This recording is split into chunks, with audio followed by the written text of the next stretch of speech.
ہمارا کیس سن کے، اور کوئی کام بھی نہیں تھا ان کے پاس، صرف یہی کیس لگے ہوئے تھے، ہم نے کہا سن کے فیصلہ کر دیں، آپ کی نظر میں ضمانت بنتی ہے آپ دے دیں، نہیں بنتی تو آپ نہ دیں۔ لیکن انہوں نے جان بوجھ کے تاریخ دے دی منڈے کو، ان کو پتہ تھا کہ انہوں نے نہیں آنا۔ اور دوسری بات، ہمارے نظام انصاف سے، لا منسٹری سے اور چیف جسٹس اور اسلام آباد ہائی کورٹ سے بھی یہ شکایت ہے کہ بھائی ایک جج اگر چھٹی پہ ہے تو پورے پاکستان میں اس کا سبسٹیچیوٹ موجود ہے سوائے اس ایک کیس میں، اور سوائے صرف اس ایک جج کا۔ یہ قابل افسوس بھی ہے اور ہم سب کے لیے سوچنے کا مقام بھی ہے کہ کیا پورا سسٹم ایک شخص کو گرانے میں لگا ہوا ہے، وہ ہے عمران خان۔ لیکن افسوس کی بات ہے کہ وہ تو نہ گرا سکے اس کو، لیکن پورا سسٹم ایکسپوز ہو گیا، بڑے افسوس کی بات۔ شعیب شاہین صاحب یہ بتائیں کہ عمران خان کی جب مقبولیت اور جو سر کا جادو بول رہا تھا اس کو نہ توڑ سکے، جس طرح آپ نے کہا کہ نہ گرا سکے، تو غیر معمولی طریقے سے سوشل میڈیا پر ایک پروپیگنڈا کیا جا رہا ہے کہ عمران خان کسی بھی وقت ملک چھوڑ سکتے ہیں۔ آپ یہ بتائیں کہ کیا ایسی خبروں میں کیا، اور یہ کیا پروپیگنڈا ہے یا کیا انہیں ملک چھوڑنے پر مجبور کیا جا رہا ہے؟ ہم نے سیٹرڈے کو میٹنگ کی ہے لیگل کمیٹی کی خان صاحب کے ساتھ، ان کے ساتھ تفصیل سے گفتگو ہوئی ہے، اور ان کا پیغام ہے آپ سب کے لیے، میں نے آلریڈی بھی بتایا ہے،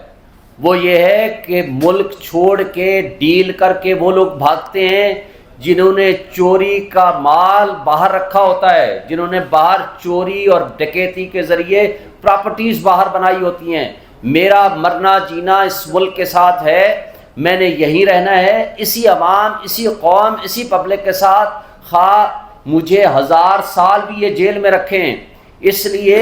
کہ حقیقی آزادی کے لیے قربانیاں دینی پڑتی ہیں، اور جس کے لیے وہ ہر وقت ہر لحاظ سے وہ تیار ہے۔ اچھا سر، آپ کے خیال میں وہ کون ہے جو ایک کیس کے بعد دوسرا کیس، تیسرے کے بعد چوتھا کیس، وہ کون ہے جو صحافیوں کو اٹھا رہا ہے؟ وہ کون ہے جو آپ پہ مزید نئے سے نئے مقدمے بنا رہا ہے؟ کیونکہ سیاسی حکومت تو ابھی موجود نہیں ہے۔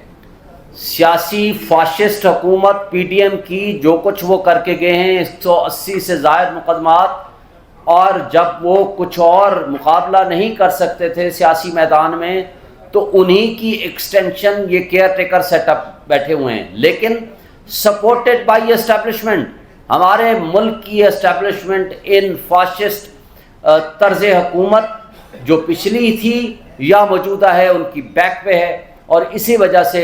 یہ ہر غیر آئینی اور غیر قانونی کام کر رہے ہیں، اور ان کو کسی کا نہ قانون کا نہ انصاف کا ڈر ہے۔ اچھا شعیب صاحب یہ بتائیے گا کہ ایک تو آج خبر یہ چلی ہے کہ میاں نواز شریف اکتوبر میں آ رہے ہیں پاکستان، اور ان کی آمد کے حوالے سے تیاریاں بھی ہو رہی ہیں، آپ کا اس پہ کیا نقطہ نظر ہے؟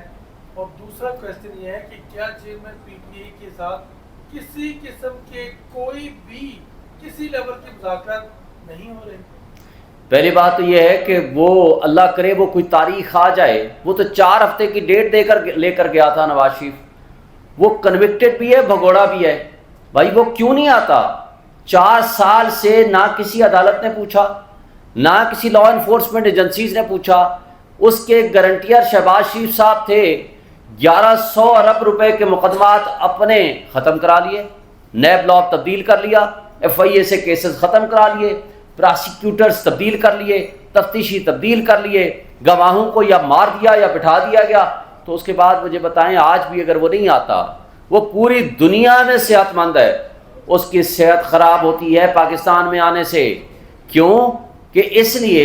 کہ آپ کو وہ رعایا اور غلام سمجھتے ہیں، وہ یہ کہتے ہیں کہ صرف حکمرانی کے لیے تو میں نے آنا ہے، اس کے علاوہ کسی کام کے لیے نہیں آنا۔ مجھے بالکل 100% یقین ہے کہ وہ اکتوبر میں بھی نہیں آئیں گے، اس لیے کہ ان کو جب یہ یقین نہیں ہوگا، جب ڈیل مکمل نہیں ہوگی، جن لوگوں کا کام ہی کرپشن اور ڈکیٹی کا پیسہ بلینز آف ڈالرز آپ کا پیسہ نکال کے وہ باہر لے گئے ہیں، وہ کیوں آئیں گے؟ وہ کیا آپ کے ساتھ مرنا جینا اٹھنا بیٹھنا آپ کے ساتھ ہے، اس ملک کے ساتھ ہے؟ ہاں، عمران خان صاحب نے کہا مجھے بھی ای سی ایل میں ڈالیں میرا نام۔ یہ 100 کارڈ جو اپنے آپ کو حکمران بنے پھرتے تھے، 87 وزیر و مشیر تھے پچھلی حکومت میں، یہ سارے پی ڈی ایم کی 13 جماعتوں کے مل کے، جس میں 45 کے پاس کوئی محکمہ نہیں تھا، ان سب کو ای سی ایل میں ڈالیں۔ جو یہاں سیاست کرے